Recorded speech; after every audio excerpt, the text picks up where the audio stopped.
Karmendriyani samyamya yaste manasa smaran indriyarthan vimudhatma mithyachara sauchyate.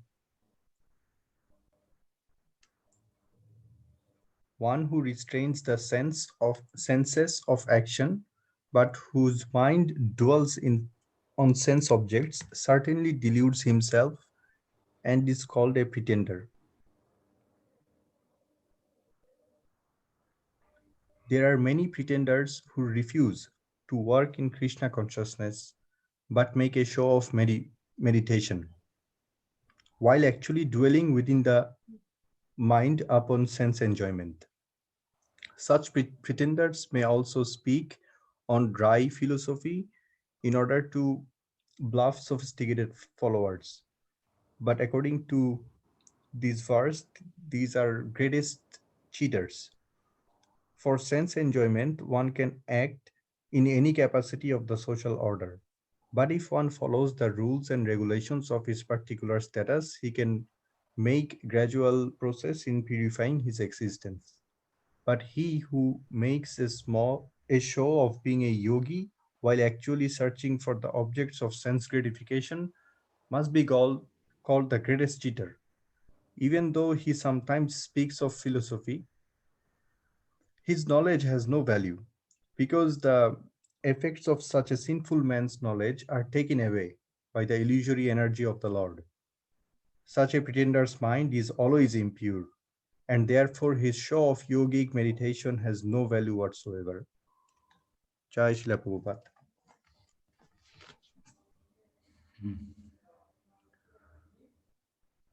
So, Lord Krishna is describing the nature that there are people who make a show, pretend to be engaged in spiritual activities, but their purpose is not for self-realization. Their mind is absorbed thinking only of sense gratification. So the word there is mityachara, pretender, right? They're not genuine in their efforts for practicing meditation or yoga. So very important, one should be straightforward and genuine. We know there are many difficulties on the path of self-realization. So Prabhupada explains, if one simply follows his ashram and his varna, does his duty, then he can make progress and purify his existence. He does what he's supposed to do, according to his ashram and varna, performs his duty. And so by doing that, he can make progress. Not that one has to be renounced, not that one has to change the dress and go and live in a cave and, or be sitting, chanting and showing people what a great devotee you are. One should be a normal person, live in the world and perform a duty. And just by doing that, you can make progress. Gradually, you can purify ourselves. But if somebody abruptly tries to renounce the world and tries to make a show of his spiritual advancement, then that can create problems because the person is not very genuine. So his mind is always thinking of sense gratification. So Srila Bhaktisiddhanta Saraswati, the spiritual master of our founder Acharya, Srila Prabhupada, he wrote a poem, quite a long poem, about this problem. Right? And he's addressing, he says, Tumi Kishera Vaishnava. What kind of Vaishnava are you? Tumi Kishera Vaishnava pratishtana kari nirjanera gari tava harinam kevala kaitav. I think it's Bengali, right? So he's addressing the Yes. mind. He's addressing the mind that what kind of Vaishnava are you? That just for this pratishta, pratishta means getting respect from others. And you want to go and sit in a cave and you want people to know how advanced you are. So you renounce it, but you're just doing this to get adoration, just to get distinction. You just want people to respect you. So there was a case, what happened, there was one young Western-bodied devotee. He was given sannyas by Srila Prabhupada. And after he was given sannyas, Prabhupada gave him the sannyasi rod, the tridandi. So he was going around, he was in Vrindavan and he was going around, but he came back after some time and he said to Prabhupada, he said, Prabhupada, I don't like this. He said, wherever I go, people are bowing down to me. They're all respecting me. But Srila Prabhupada said to him, he said, oh, don't be silly. They're not bowing to you. They're bowing to what you represent.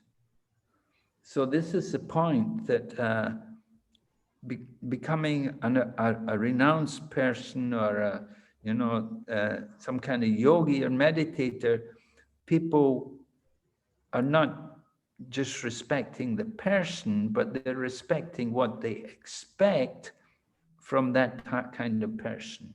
That they think of him as being genuine, that someone who's detached from the material world. And if someone has not actually detached himself from the material world, then it's cheating, then it's not genuine.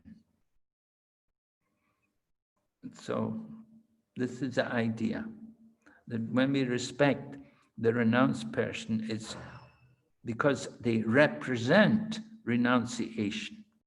It's not just that person in particular, but it's what they represent, which is being respected. Any questions? Any comments? Hare Krishna Maharaj. In the yoga ladder, we have the karma yoga, the jnana yoga, astanga yoga, and bhakti yoga. Where does Sankhya yoga fit in the ladder, Maharaj? Well, Sankhya yoga would be Jnana yoga. Okay, Maharaj. Thank you so much.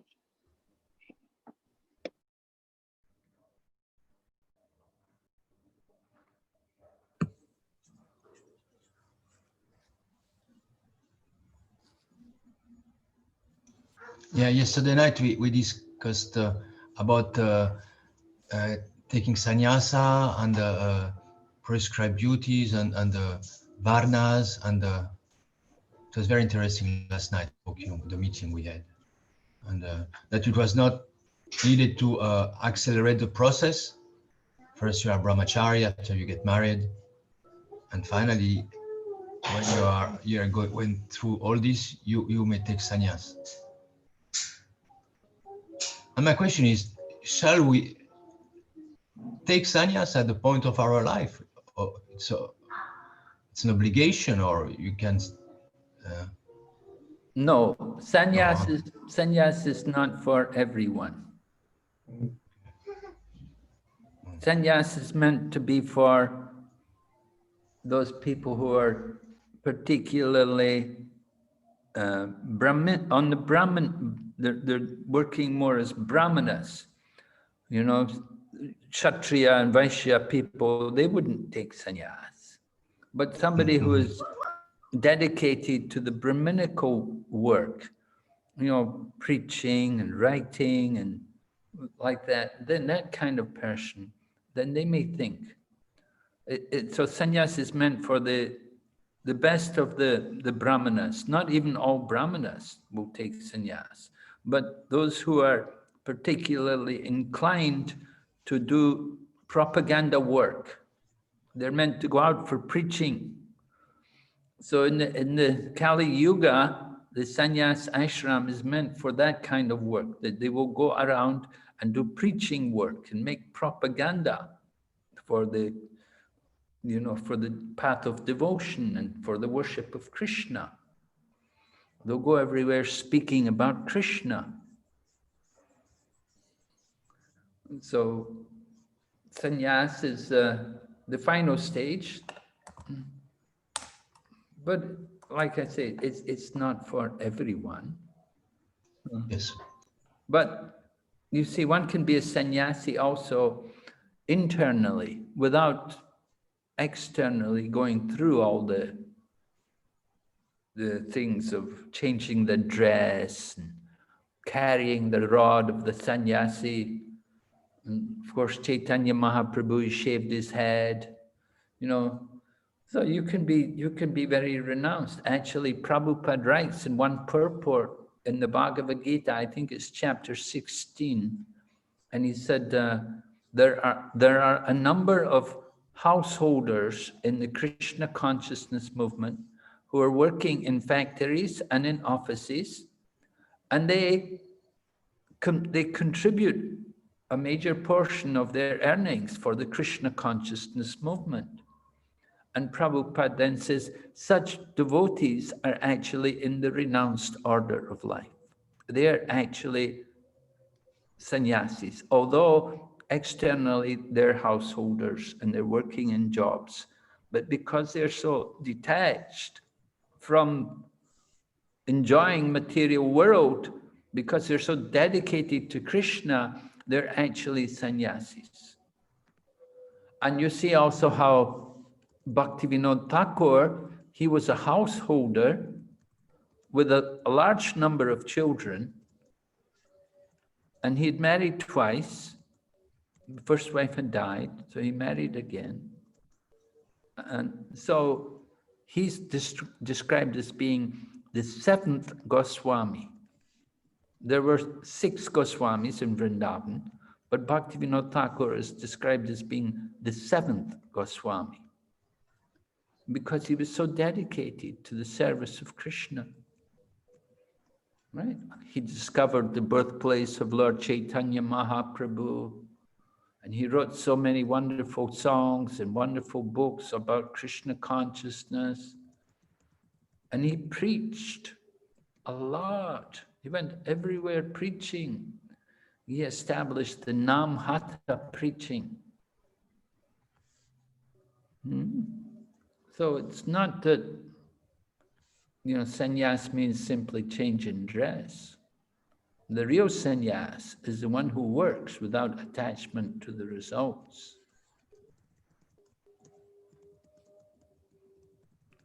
Right? One who is not attached. So you may live with the family, you may actually be sannyasi. And we see Ambarish Maharaj in our Purana, in our scriptures, the example, Ambarish Maharaj. He was greater than Durvasa Muni. He was so renounced, but he was a family man. He was a materialistic.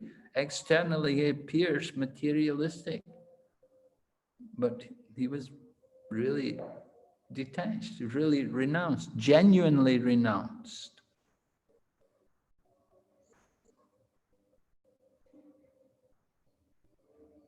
Right? Yes, very, very nice, very clear. Yes.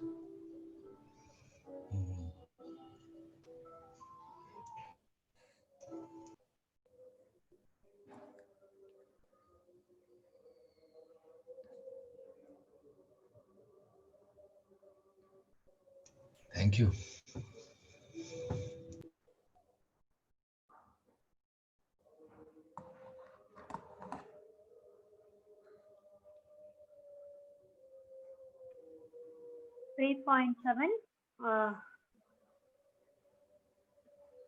Simon Prabhu, do you want to read the verse 3.7?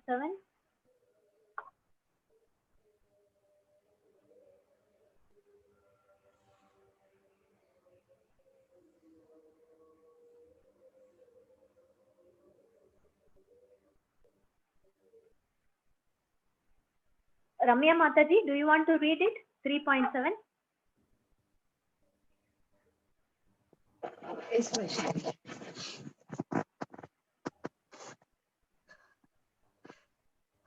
Yes, yes, the Indriyani Manasa Niyam Yarabharte Nirjuna Karmendriya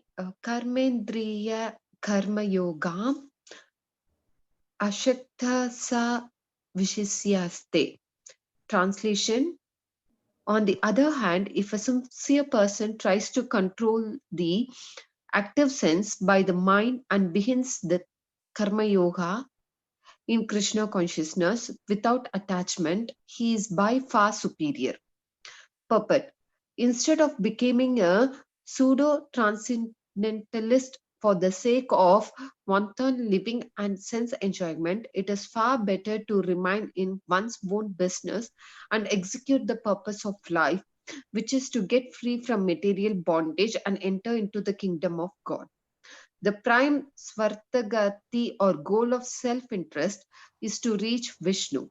The whole institution of Varna and Ashrama is designed to help us reach this goal of life.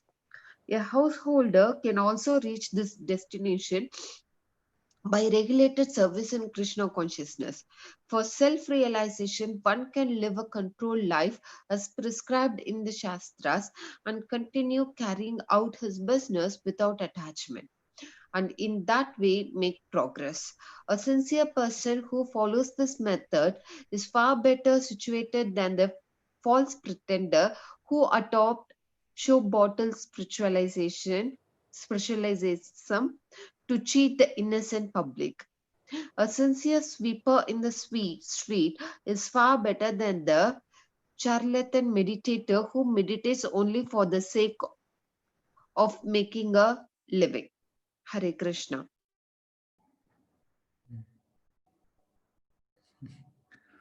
All right, so very important message. But after hearing about the pretender, now Lord Krishna is describing the genuine person, the sincere person. First of all, he tries to control the senses by the mind. You have to use the mind to control the senses, right? Higher than the senses is the mind. So the mind is meant to control the senses, and we have to work. And the work means karma yoga, without attachment, working in Krishna consciousness without attachment.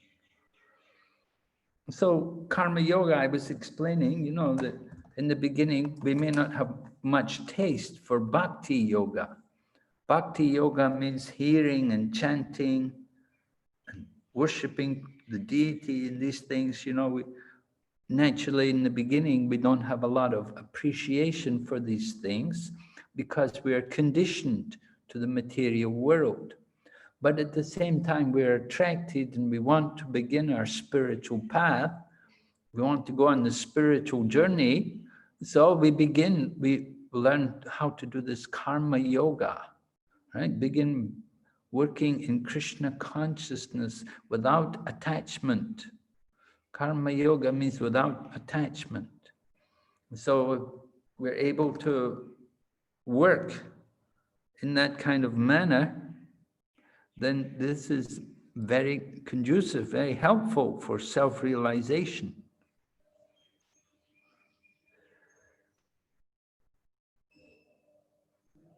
Without attachment, naturally, you're doing, if you're doing some business or something, you want to make some profit. There's no profit, then how can you do the business? So no attachment. What does it mean? It means ultimately we have to depend on Krishna. That we have to understand we're not the doer, and whatever happens, we should think, a devotee thinks it's the results of my past activities. Somehow, maybe due to my past, I did some pious activities, so Krishna is making my life easier. I have everything I need. I'm very comfortable, very sat. Krishna is encouraging me. I don't deserve so much, but Krishna is encouraging me.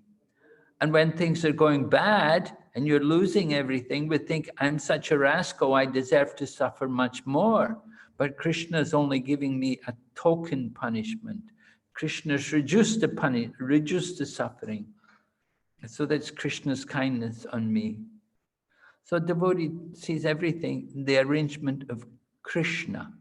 Doesn't think it's by my intelligence, I'm successful, I made a lot of money by my hard work, by my intelligence. No, that's not how devotee will think. Devotee understands it's the mercy of Krishna. So Krishna may be kind, he may be punishing us, but it's Krishna's mercy. Oh, okay, thank you. Yeah. Do you want a cup? I put in this cup in the back. So we depend on Krishna and see Krishna. Krishna is the cause.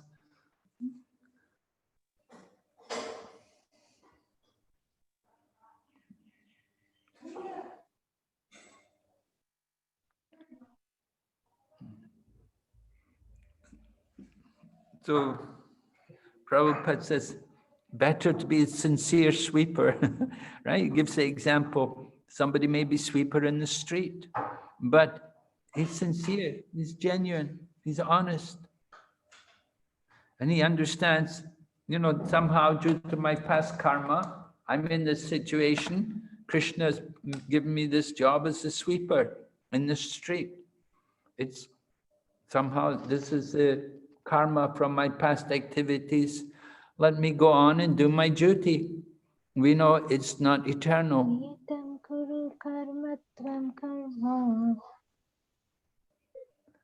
Yeah.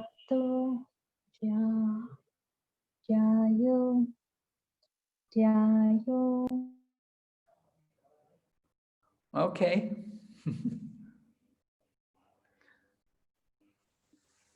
Any question, comment?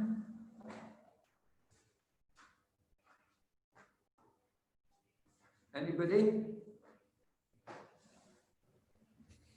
Guru Maharaj, are we doing Karma Yoga or Bhakti Yoga, Guru Maharaj? Well, yeah.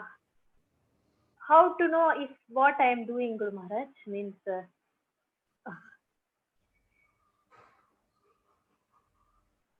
well, in Karma Yoga, we work first, we work in a particular way, and we offer the result to Krishna after. So the surrender comes later. We didn't surrender in the beginning, but later we surrender something of the result. But in Bhakti Yoga begins with surrender. And then we're willing to do anything for Krishna. Whatever Krishna wants us to do, we'll do. We don't just think, oh, I want to do this, I don't like to do that. No, I don't like cooking, I just want to be the pujari, or I just want to sing kirtan. No, devotee will do whatever Krishna wants him to do. That's surrender. Bhakti Yoga. Have to surrender.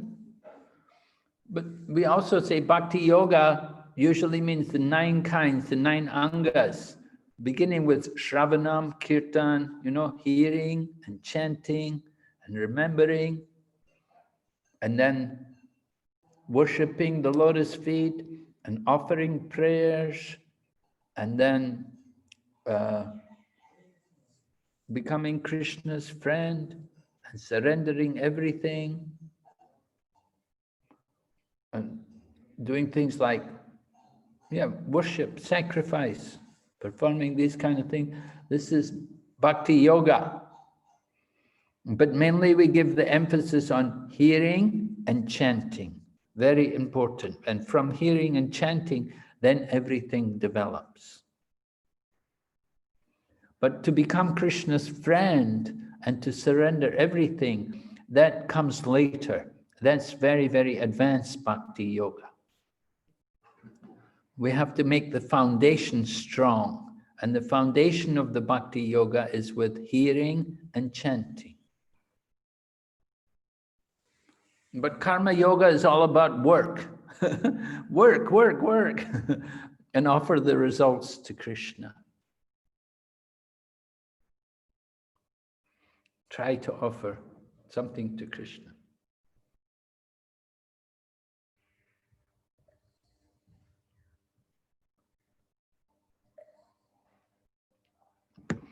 In the Bhagavad Gita, in the 12th chapter, Lord Krishna discusses different levels of doing yoga.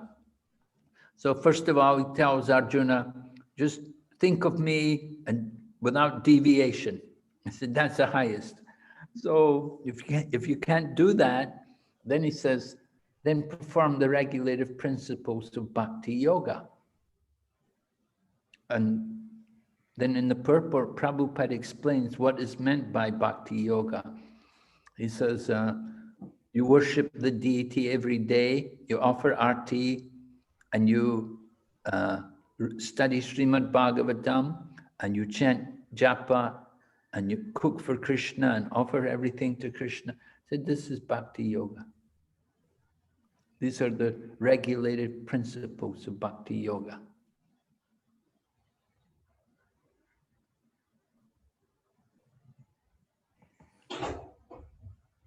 But karma yoga, you know, do your job. You know, you're working, you have a job, or you're a housewife, street dharma. That's also, you know, it could be bhakti yoga, but usually it's karma yoga.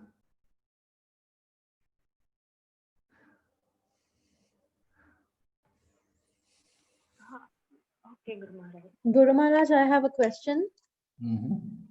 You said you might be a housewife, so it's actually my example. I am a homemaker, so am I into karma yoga? Well, you have to consider how much you do hearing and chanting. How much time in the day do you spend hearing and chanting? Okay, it's not very much. Maybe 2 hours, 2 to 3 hours. Every day. No, sometimes I miss that. Yeah. So probably you're more a karma yogi than. Okay. So please bless me. I can change that. That can be changed. Yeah, well, karma yogis are also very close to bhakti yoga, you see. It's very close to bhakti yoga. Mm, The more you're detached from the results, then the closer you are to bhakti yoga. okay. I have a question, Prabhu. Yes? If a karma yogi is to serve the bhakti yogis, then what kind of yogi is that karma yogi? Like if my karma is to serve people who are bhaktas. Oh, that's very good karma. You're very fortunate to get the opportunity to serve the devotees. That's very, very special. You get a lot of benefit by serving the devotees. We see like Narada Muni in the Srimad Bhagavatam, the story is given about Narada Muni, how he was the son of a maidservant in a previous life, and he served some holy man who came to his house. And so shortly after that, because they stayed there at his house for some time, so he was serving them regularly. And he was hearing from them, and they taught him things, and he even ate some of their remnants. So next life, Narada Muni became the son of Brahma because he had so much good association with the devotees and because he had the blessings from these devotees. So if you can serve the devotees, then it's very, very special. We say, by serving the devotees, it opens the doors to liberation. So yes, you're very fortunate to serve the devotees. So in that case, Prabhu, if a household is full of devotees and the homemakers in that house are actually very elevated devotees because they're serving them. Yes. Yes, if people in your house are devotees, you're very fortunate. Yeah, you get a lot of association and you get a lot of opportunity to serve devotees.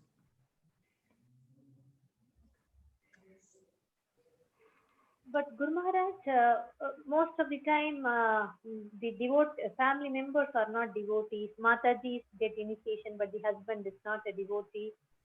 But Sri Dharmas, we have to serve them, right, Guru Maharaj, for the pleasure of Krishna. We have to do like that. How to serve the non-devotees for the pleasure of Krishna, Guru Maharaj? Well, we have to give them nice prasadam, right? Keep them happy by giving them some nice foodstuffs and what's offered to Krishna. And we try to give them some mercy, awakening them to Krishna consciousness. Sometimes on a big festival, you take them to the temple, bring them to the program, and get them, Actually, we say also that the husband and wife, you see, their karmas are combined, you see. So the husband enjoys the pious activities of the wife. And the wife also enjoys pious activities of the husband.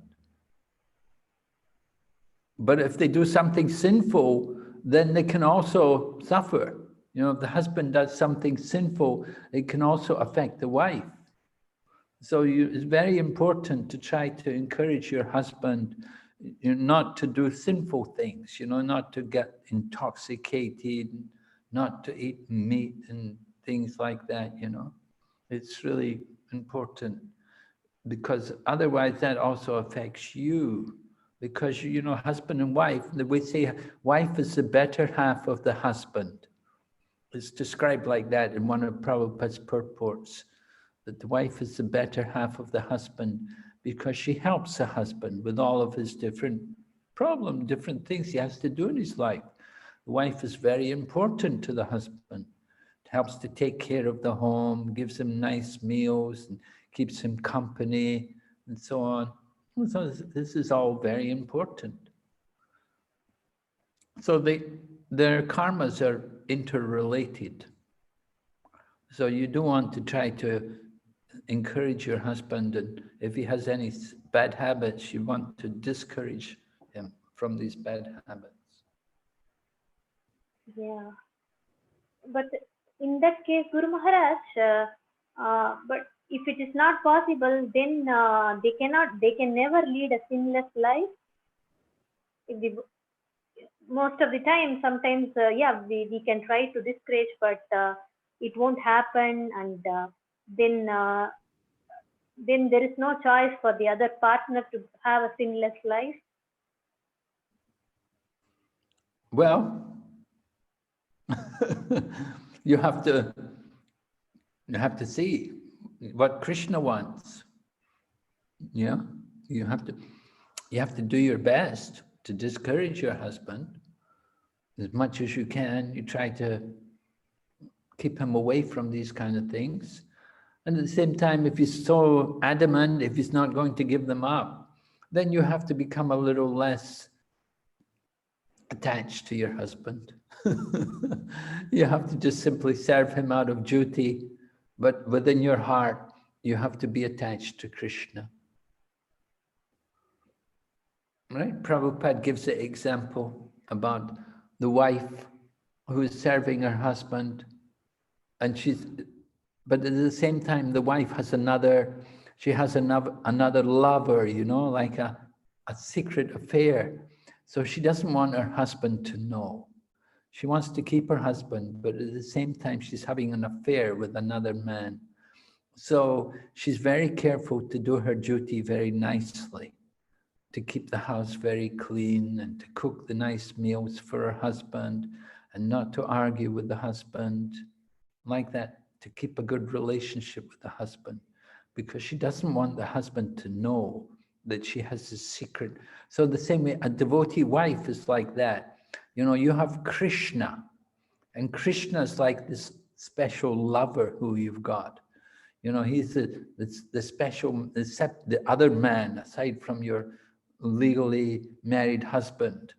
So you're having a relationship with Krishna secretly, but you keep it in your heart, and you do your home, keep your home, do your housework, do your duties as a wife very carefully, so that your husband doesn't know, so that he doesn't get disturbed Because if all the time you complain to him and nag him that he doesn't want to change, then we'll make the marriage very difficult. So you just have to keep yourself quiet and at the same time cultivate your Krishna consciousness. Without him, he's not going to help you. So you know that he's not Krishna conscious, and he doesn't want Krishna consciousness. So you go ahead on your own and become Krishna conscious.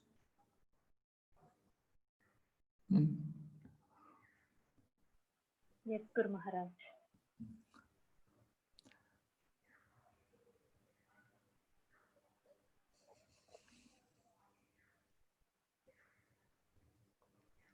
Prabhupada tells he had one sister, and his sister, she was married to a man who was of very bad habits.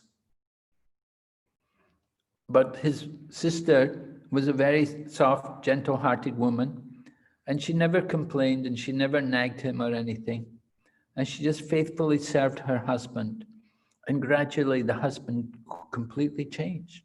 He gave up all his bad habits and became very devoted to his wife, to serving his wife. He gradually began to appreciate that he had a very good wife, and he would simply serve his wife and associate with the wife. And he gave up all of his drinking and other bad habits which he had. So that's one way. I'm sorry, Maharaj. I had a connection of it was cut. I didn't understand what she has done, the sister of Prabhupada, to get her husband changing habits, because I was cut. She was just serving him very nicely. Okay. She never nagged him. She never complained to him. She just simply was very faithful and chaste and very obedient. And she gave her husband so much service. So the husband just changed. Gradually he understood that he was so lucky to have such a nice wife.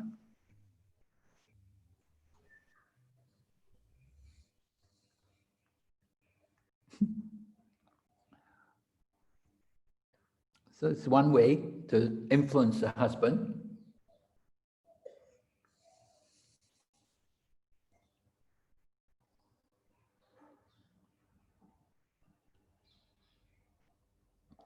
It may not work for every man, but for some men, hopefully gradually people change as they become a little older.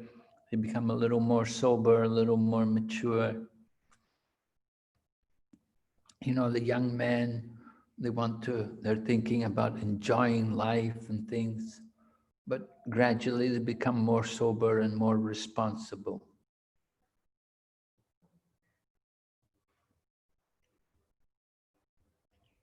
Isn't it true? About me, it's completely true, yes.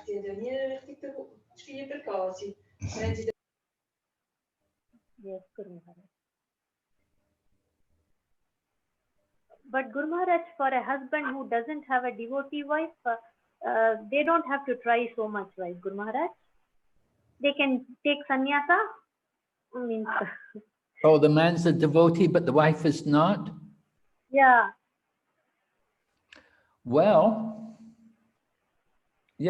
certainly Prabhupada took sannyas, and Prabhupada said if the home life is not favorable, then he may have to leave the home and take sannyas, yes. It may be possible. But he has to be qualified. He has to have studied, he has to practice Krishna consciousness. He must have developed some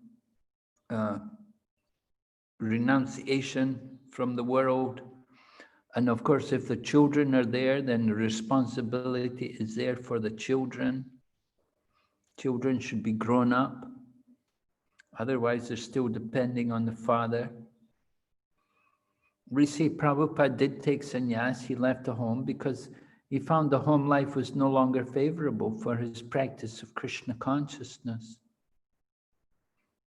people were, they were giving, the whole family were just giving him problems. He was always trying to make the family Krishna conscious, but they were not interested. And then one day even his books went missing and he didn't know where they'd gone and nobody would tell him where they'd gone. And so he thought, it's time to leave home. So he went to Vrindavan and he stayed in Vrindavan for some time and he was working there, doing some writing for the devotees, different articles and newspapers which the devotees were printing. And then he was having dreams that his guru was coming to him and telling him he had to take sannyas. So he approached one of his god brothers and his god brother told him, yes, this is good, you should do it. So he accepted sannyas. But he was 60 maybe at the time. Yeah, he was about 60. Not young man.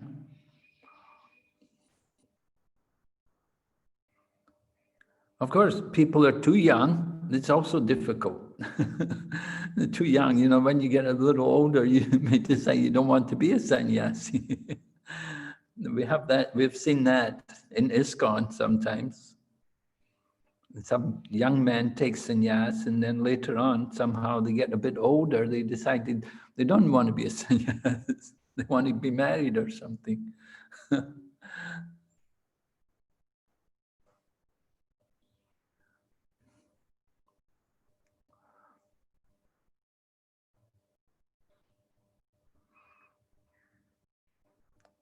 So, Guru Maharaj, does that mean if they take sannyas in a very young age and later on they regret their decision, does that mean that their chanting was not effective, or what does it mean? Yes, certainly there's something wrong there with their practice, that maybe you could say they're maintaining material attachment. They didn't, somehow, their chant, as you said, their chanting didn't have the purity or the power to free them from worldly desires.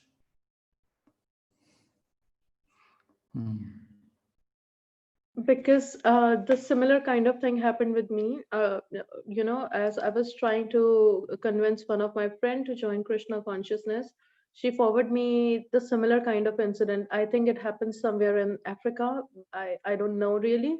So she said, oh, how come you say that Krishna consciousness is good when these kind of things are happening?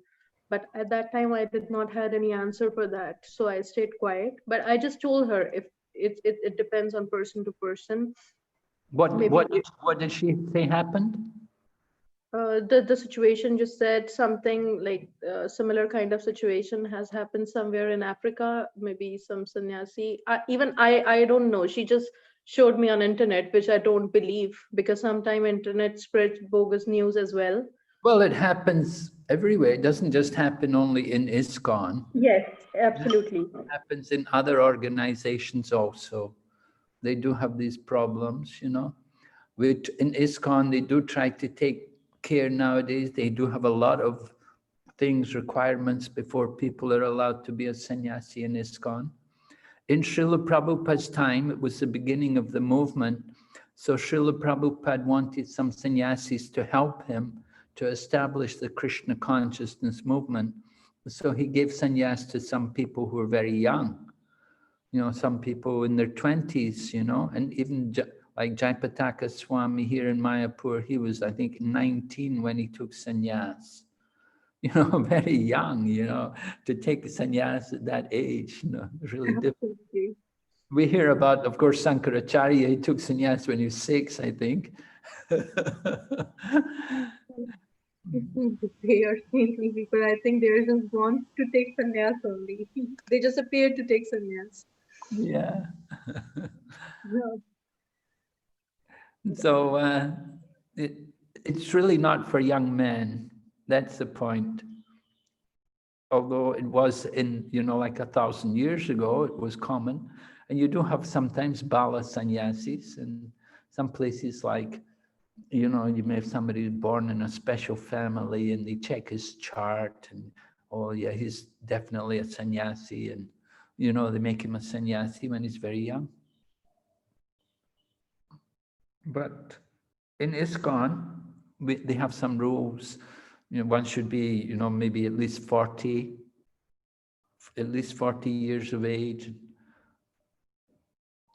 And he should be freed from family responsibilities. He shouldn't have any responsibilities. He may have been married before, he may have had children, but the children should be, you know, they shouldn't be depending on him.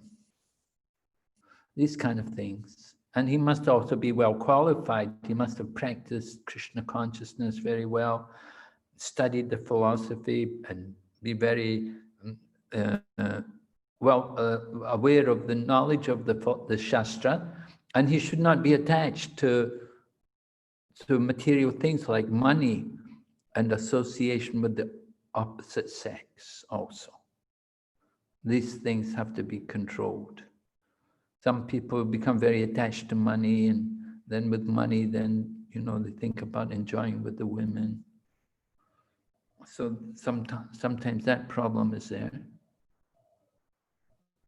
But generally, you get older people and try to keep a check on things like, you know, the money which is coming and how it's being used and where it's going, all of these things.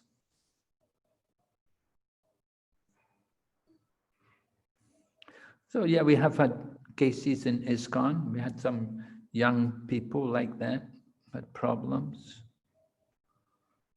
So you could say it's due to their spiritual practice. Definitely, must be something there. They're doing something wrong. The chanting maybe not proper, too much attachment, too much involved. Sometimes get too much involved with managing and money and not enough time preaching. That's not good. And sometimes also too much time just with disciples and not enough time with your god brothers. You want to be more with your peers. You know, peers mean people who are on an equal level to you. You don't just always want to be with people who are under you, because if you're always with people who are under you, then, you know, they are always very respectful to you. But if you're with people who are your equals, then they will tell you, you know, you're doing something wrong. This is not right. Why are you doing like this? No, they'll tell you to your face. Whereas the younger people, you know, they're reluctant to say anything that, oh, you know, they don't like to say, because they're thinking, oh, he's so senior, he's my senior, he's my guru or something. So they won't speak so directly. So it's important to spend time with people who are equals and even above you, because they can, you know, really put you in your place. And that's important because it's important to realize how insignificant we are, how we're nothing. We're very small. We want to remember that. So humility, very important.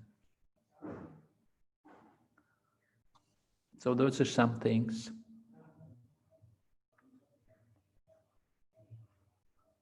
Okay, so we should chant Hare Krishna now. Yes, Guru Maharaj.